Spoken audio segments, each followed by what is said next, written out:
Hello, and welcome to Nomadic Diaries, the re-entry series.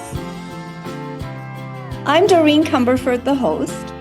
And I'm Linda Mueller, the co-host. Hello, everybody, and welcome to Nomadic Diaries, the podcast that supports expats and digital nomads and their lifestyles abroad and at home. My name is Doreen Cumberford, and it's my pleasure to introduce you to my co-host in this venture on repatriation, Linda Mueller. Hi, Doreen. Hi, everyone. I can't believe we're at the landed phase already. It's been an exciting month. Yes, it's been quite the journey for us, hasn't it? I feel like I've relived repatriation over and over in the process of recording these. What do you think? Oh, 100%. And actually, I'm still learning. I'm thrilled that we've had so many interesting interviews. I did kind of pride myself as being a bit of an expert in repatriation, but there was still a lot to learn. So I'm excited about what we've done so far and what's still to come. I agree. I think that listening to the interviews and all of our interviewees who have brought their heart, their soul, their intelligence, and their brilliance to this has been quite stunning. And I'm not sure that there is a collection of conversations on the subject of repatriation anywhere else yet. So it's been really fun to partner with you and with your open-minded self and your own brilliance, willing to continually knock down the barriers and challenge the obstacles that you find in your day-to-day life and repatriation. Well, thank you. And thanks for the opportunity. I think the reality is we're always using the skills we've learned as we've lived abroad in our repatriation life, right? So I think a lot of this, we've both had to be kind of flexible and resilient here. So it's been Exactly. fun. Yes, we have. So today we're talking about landed. And up until now, we had talked about our four themes, and what were they? Preparation. Vision. That's right. Logistics. Yeah, so we had vision, logistics and planning, and Right. farewells.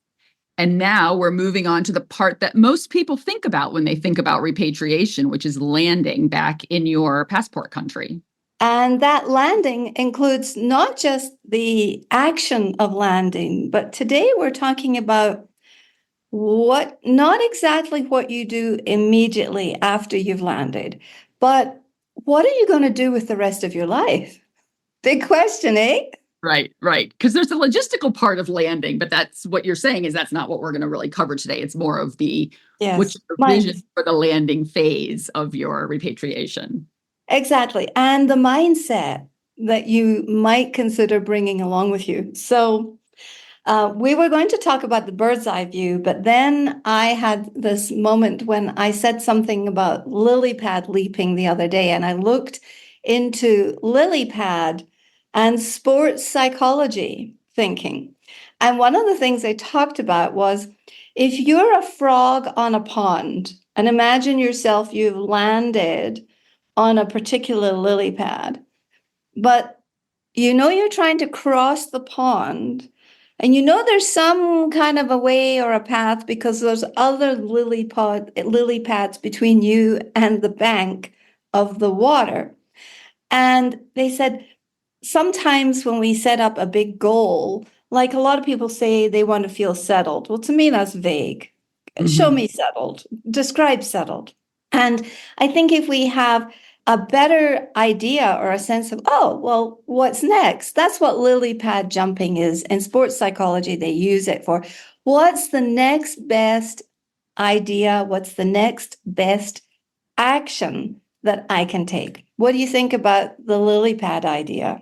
I really like that. And it's reminding me of something that a lot of our listeners may have seen on Instagram, perhaps, where there's a person standing at the bottom of a very tall staircase. And the text will say something to the effect of, you don't have to worry about climbing the whole staircase today. You just have to think about that next step or two to exactly keep momentum. So, right. But I'm also thinking you're bringing some of your pickleball life into this. Your sports psychology. I love it. Well, it's interesting because I did just do a tournament this weekend, and there was a few moments when I had to get the pickleball coach to talk to me. I was like, okay, come coach the coach here. I really needed to make a mental adjustment and a mindset adjustment. And I think that when we come home, what are all the barriers and the challenges that we have when we come home, Linda? Maybe we should talk about those. First of all, there's reverse culture shock. What And else that's do we have? probably the big one, right? I mean, in Yeah, short, we expect things to be the same a lot of times, and we've changed. The people back home have changed, and perhaps even the setting around us has changed. So we go through the same feelings that we did when we moved abroad in terms of, honeymoon. It seems like it's great. And then we have sort of the struggle, and then we start to adapt, and then finally we're there. And that's not linear. So it sort of could be a little bit of a rolling wave line, so to speak. So and that's that fits into the symbol of having a complex perspective, because a lot of people approach it of it's dead easy. I know where I'm going. I'll just unload, I'll get off a plane and I'll unload my stuff and I'll get organized. But actually, I believe that repatriation is symbolic of a much more complex transition than we either are aware of or will let on to ourselves that we might have a clue how difficult it could be. right. Right, for sure. So I think reverse culture shock is a big one. And the more aware you are of it, the easier it can be to go through. But I think another one can be boredom. We think of living abroad where it's so exciting. Every time we open our door, there's a potential adventure, and we come back Yeah, home and maybe it can feel a little bit like yeah. the same old, same old. Yes, that's very true.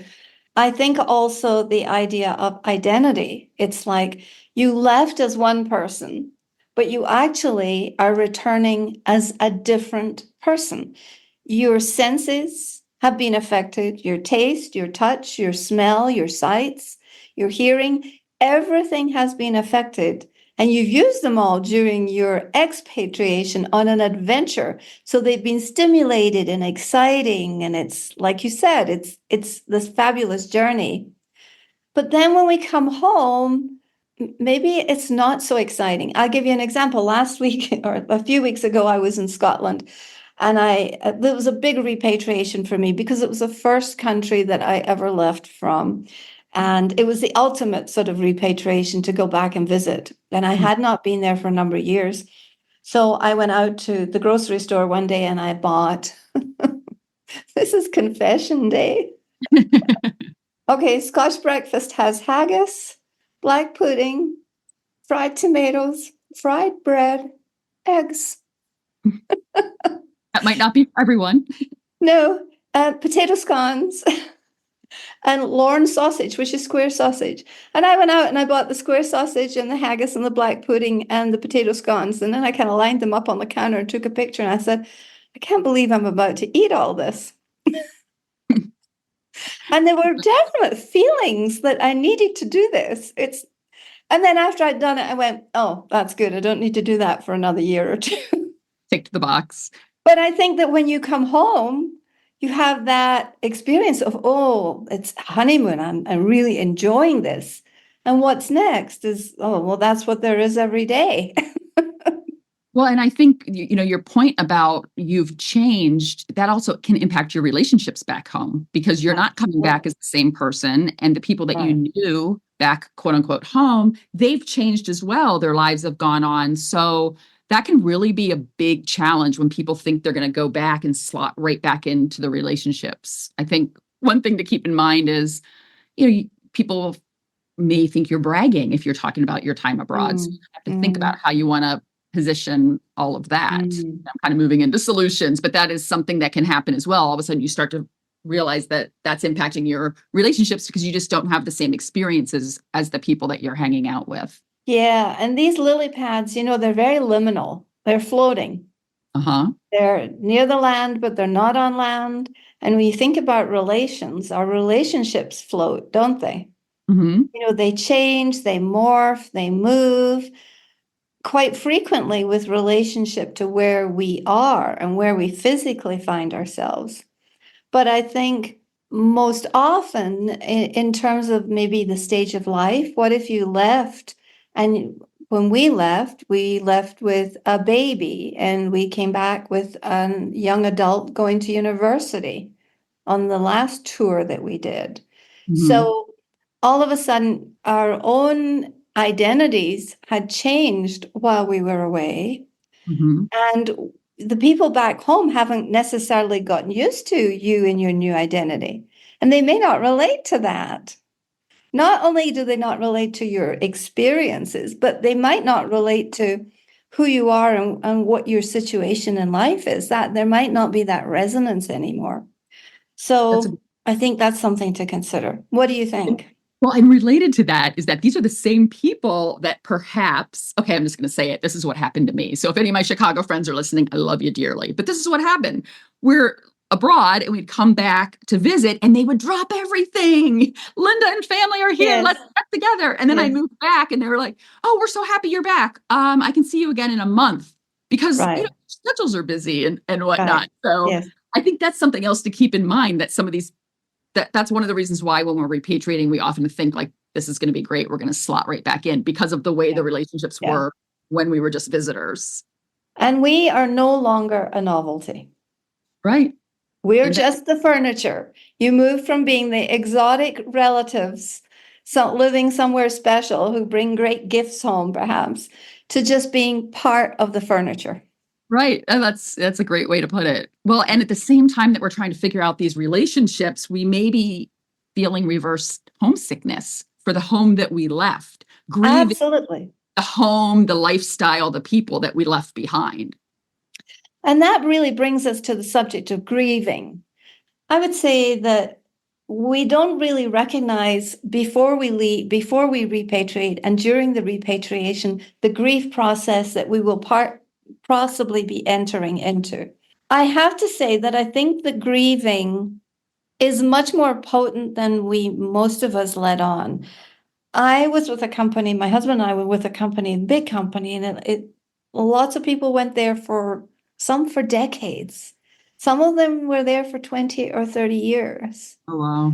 Now that's, I would say, a major download into your nervous system, into your thinking, into your beliefs and your values. In 30 years, everything can change. And Mhm. so I think that's a big shift. And I know that's why there are groups and that's why there are reunions and that's why, and a lot of people still tell me, oh, nobody else understands us. And that's why they come to this group. But they've been home maybe for 20, 30 years at this point. Well, and that really happens in different ways. I was actually speaking to a friend from graduate school who lived in Europe for quite a while. And well, I should say he lived there for about 5 years, but then he continued for another 15 years to go back regularly. So he Mm, never really had to fully go through reverse culture shock yes, until recently when he was no longer working for that company. And then he had to say goodbye to yes, these people that he'd been seeing every couple of yes, months for 15 years. So yes. everyone's repatriation journey is really quite unique, and And I grief think, can hit at yes. different times. And I think you brought up a great point, Linda, about lifestyle, because when you're saying goodbye to a lifestyle, you're saying goodbye to the relationships. You might be saying goodbye to some financial well-being Mhm. and some financial levels that you have lived at in the past. You may be saying goodbye to a certain level of health and well-being. Certainly, some sports and some occupations and some fun hobbies are not all available everywhere you go in the same proportion. And so I think all of that can be very challenging. So we're moving our relationships, we're moving our health and well-being, we're moving our physical bodies, we're moving our fiscal, legal, and financial affairs. And I think that that is a lily pad that is very rarely discussed, is how to tie up and complete all the logistical parts of the fiscal and the financial part of living overseas. So what do you think about that? Well, I think you've brought up some really good points that a lot of people don't think about, in terms of the whole big picture, almost the bird's eye view of one's life when you have to actually transport it. And then just to add on to that, once you get quote unquote home, you can't always use all of those same like skills and experiences that you have had, maybe they're not appreciated or they're not needed or they're just not possible for other reasons, like you were talking about the sports. I think that's another challenge that people face is when they're back. And it ties, like all of these things all tie into each other, right? Because then that impacts your Yes. identity. So I Yeah. think we could go on and on with the challenges, but I think we've probably hit a few of the Yeah. highlights. Yeah, something else I'd like to add about lily pads is that, so we've covered that they're complex. This is a symbol of complexity. And we would just want you to keep this idea or this picture in your mind of lily pads as being one way to get from where you are to where you want to go. They're also liminal, so they float around. That means you might land on them and they could shift. And sometimes when you're landed, you think you're landed, but you're actually not on solid ground yet. It takes time. The other part is that they're very, very beautiful. Lily pads are gorgeous with beautiful flowers, but they also can be an invasive species. Oh, And interesting. so one of the things I think that can happen is our repatriations can turn into a sense of toxicity. Now, my personal experience of that, as you know, Linda, is that I had one marriage that went south because my husband had very, very deep reverse culture shock upon returning and couldn't handle it. So I would say that, that was one relationship that I feel was sacrificed upon the altar of Mm. repatriation. One of the reasons that this is so important to me. But your repatriation, if you're not careful, you don't want it to turn into toxicity or invasion. You want to keep it building momentum and moving forward and taking steps and taking action and building something. You have to put as much energy into building it as you did the adventure that you just went on. I think that's really a good point. And something else that we should really call out to the listeners is that if you're repatriating with a partner or a family, it's important to realize that you're all likely to go through reverse culture shock at a different pace and experience and feel it a different way. And that can really help manage your relationships so that they hopefully don't go to that point, so that they can be relationships of understanding and support, mutual support, versus becoming toxic, which will happen over time if you're not managing what you're each going through. Yes, definitely. I just have a quote here from Jerry Jones, who is one of our interviewees, and he said, even as a transition specialist, applying my own teachings to my life during repatriation felt like navigating a storm without a map. The cumulative effect of small lifestyle disruptions can be equally as draining as an earthquake. And this was a wake-up call to prioritize self-care. I love it. I love that he brought it back to self-care. As listeners have probably picked up, that's one of my hot topics. And I think it's like the key to a happy life, regardless of where you're living. So I'm glad that he mentioned that. Yeah, yeah. But I think that that's part of the lily pad experience that, if you feel like you're uncomfortable or you're shifting, get some support. Get somebody, another frog who's either been on the same lily pad as you or is with you in the lily pad and hop together. But for whatever reasons, make sure that you reach out to get the support that you believe you need. Another thing, and this is a final thing about lily pads, is that they have roots and they spread quickly and horizontally under the water. But they move quickly. So how do you think that relates to our listeners who are repatriating, Linda? Well, I like the idea of really staying present and focusing on the here and now while having that vision, like seeing that there is a way to get where you want to go, but staying focused and building momentum.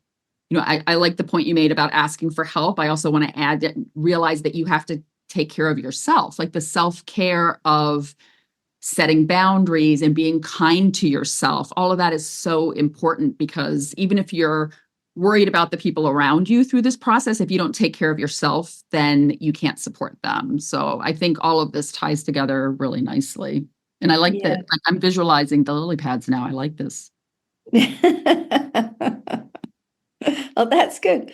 So this is just really to complete the landing pieces is just, we think that it's important, but you're going to have challenges. And I think we've covered a lot of the challenges.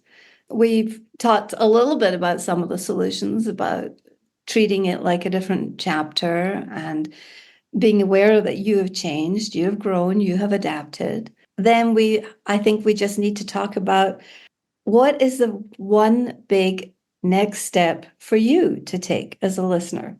Did you have big next steps you had to take that you still remember, Linda?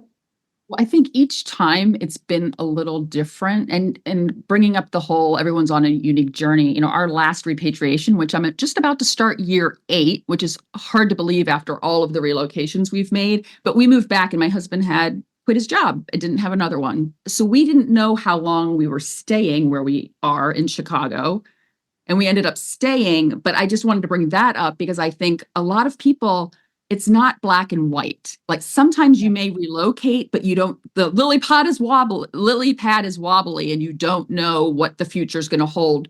So all that to say, keep the vision of how you want to feel in the future. If you don't have the ability to really settle when you first get back, just think about how you want to feel. And for me, it was, I wanted to feel grounded in a time that was very unstable. Other times when I've repatriated and thought I was staying, or I did stay much longer, it was really more focused on putting the roots down and setting up house, while I also was going through the grieving process of what I had given up and figuring out how I could use what I gained while I was abroad to create a life for myself that felt like I was still living an international lifestyle, because that's always been important to me. So that's been sort of the common thread through all of my relocations, is what can I do for myself to feel like I'm still living this international lifestyle, through restaurants and the activities I do and the people I hang out with and that sort of thing. When we moved from Saudi Arabia back to the US, I just really thought, well, this is it. This is the big repatriation, this is it. Not going to have to do this again. And now I'm living in Mexico, so I may be faced with one day doing exactly that. So I felt that I needed that period of grounding and balancing. I needed a balance. We moved from the desert in Dhahran in Saudi Arabia to the Pacific Northwest, one of the wettest places in the country.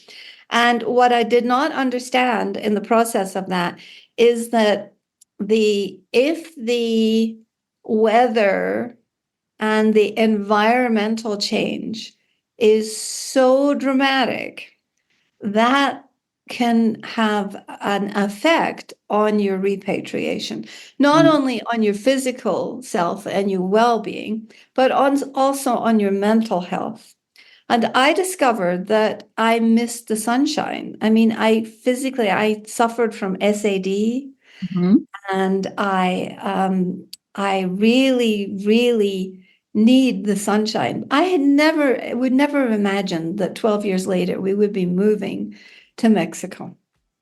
And now, living across a border that is challenged and challenging. I think that it's something that all of us need to continually reevaluate, is our place in the world, our migration status, our passports, our residency. We have residency permits here in Mexico, but not a passport. And so all of us who are in the international lane, I think that can lead to a little bit of a sense of instability, or it can be just used as a little bit of excitement, depending on how we approach it. But I would say never, as far as this being the listeners' final destination back home, because you never know when you will be called upon to create another vision and another goal. And it's always about moving yourself forward. So that's all we really wanted to leave you with and landed, is the idea is that if you are in the midst of repatriation, you're in a space like a lily pad, and it may not be very settled, but you are moving towards your dreams and your goals. And we hope that the interviews and the conversations have been useful thus far. Linda?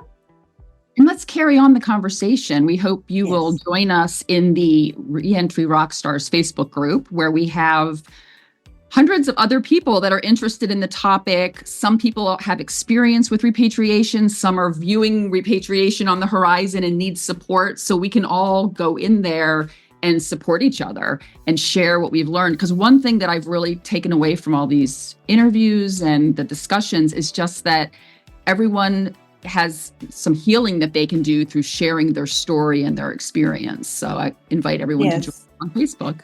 Yes, whether that be a healing for yourself or a healing for someone else. But we invite you to participate with us, like Linda said, in the Facebook group and online and in person, if you can find us. Yes. So come to Chicago. So thank you for listening. Anything you'd like to add? Well, I'd just like to say sayonara, ma salama, and hasta luego. And I'll just add goodbye.